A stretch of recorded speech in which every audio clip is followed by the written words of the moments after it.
golayaasha deegaanka ee dalka ayaa la soo doortay sanadkii 2012 29 Maarish oo ku beegneed maalinimadii Jimcaha ayay kaga eekeen 17 bilood oo loo kordhiyay golayaasha deegaanka ee dalka kadib markii ay dhamaatay muddo xiloodkoodii 5 sano ahayd. Dadweynaha kala duwan ee ku dhaqan magaalada Burco ee xarunta gobolka Togdheer oo la hadlay telefishinka Horyaal ayaa siyaabo kala duwan uga hadlay muddo xileedkii golaha deegaanka ee dalka oo dhamaaday, iyagoona sheegay in golayaasha deegaanku intooda badan aanay qaban waxqabad oo muuqda, balse waxay ku sii fadhiyaan ay tahay sifo sharci darro ah, waxaana hadaladoodii ka mid ahaa. waxaa iga eg tahay in la kala diro su'aasha koowaad waxa weeyaan in la kala diro golaha deegaanka si loo markaa uu si hayo in xogahayo si sharcigu dhigaya dastuurku dhigaya in xogahayo si hayo markaa waxaan u arkaa in la kala diro maadaama ay ku fashilmeen inay ka bilicdi magaalada xashiishka ka shaqeeyaan. markaa waxaan u arkaa aniga raygayga marka la soo koobo in muddadeedkooda ay saan ugu dhaafaan. iminka iyagu waxaabay marayaan badda dawladda hoose laftirkeedu marka soo dunida kala soo dhamayso ayaa dawladda hoose la soo gaadhay. iyagu dawladdii hoose ka bilaabeen gobolkii Togdheer heedhe dhul badan baa iminka xaafadaha dhexdooda xashiishka lagu daadiyaa u aragteen iminka xaafadan la yaqo yardago kale xaafado kale oo la yiraahdo halkan waad aragtay dhibta haysata. markaas aad u aragtay iminka shalatole ku eekay muddo xileedkoodii waa yandaro waxa weeyeen la diro la kala diro waxa weey arrinkeeda si waas loo qabto weeyaan in lala habsaamo maaha nin meesha iska haysta hadduu meesha doonayo inuu iska haysto taayar waa ceeb weeyaan baashu waa la kala dira haddii wax la yidayax la waayo xidiyaha lagu gudaayay waxay noqonaysaa in lama maayra cusub la soo magacaabo oo inta bal doorashada aynu diyaar gareynano golayaal cusub iyo magaranaysaa iyo nidaam cusub ay soo diyaarino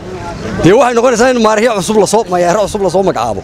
kuwana iska tagaan xilligoodu waa dhamaaday waxba ma yaalin meesha. waxaan u arkaa muddaxileedka xilligii loogu talagalay golaha deegaanka doorashadoodii iyo tii baarlamanku in ay dib u dhacdo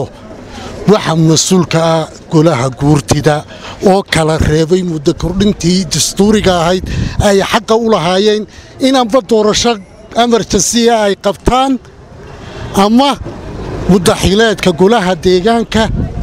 iyo baarlamanka dib loo wada dhigo oo isku mar la qabto iyadoo ay muddadii ay ka dhammaatay sharci kala diri kara golaha deegaanka oo jamhuuriyadda Soomaaliland dhexdeeda maanta yaala oo lala soo baxaya ma jiraan. haddii la doonayo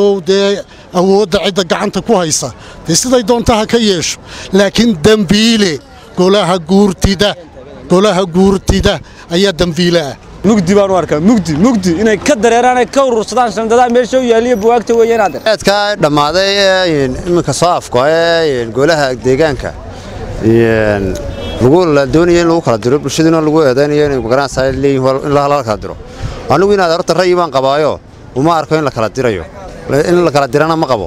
because maxaa yeelay jiritaanka Soomaaliland hadii la doonayo doorasho xor iyo xalaal inay ka dhacdo horta marka hore waa muhiim, laakiin seemka muddaxileedka hadduu dhamaado isku soo afkaay haddana waxaan leeyahay golaha deegaanka iyo golaha guurtida ka fadhiisato golaha baarlamaanka iyo waxa si loo qabto doorashadan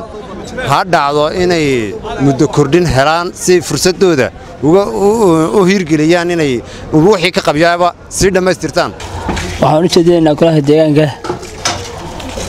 oo dhamaaday muddaxileedkoodii madaxweyne waxaan leenahay golaha deegaanka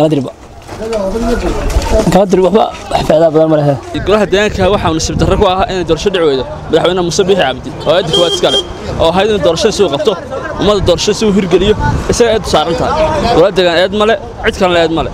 aad maanta waxa la Muuse Biixi baale dalkana Muuse Biixi soo oo galay waxaana qabadaan Muuse Biixi doorasho qaban lahaa waxa maanta ma joogin waqti wacan buu haystay oo doorasho qaban karo Axmed Siiraan iyo wuxuu doorasho qabtay hal sano gudaheed oo la ogyahay ma isaga 6 bilood gudaheed qabtay ay u dargaro. marka waxa qaba maanta eedkooda wax iska leh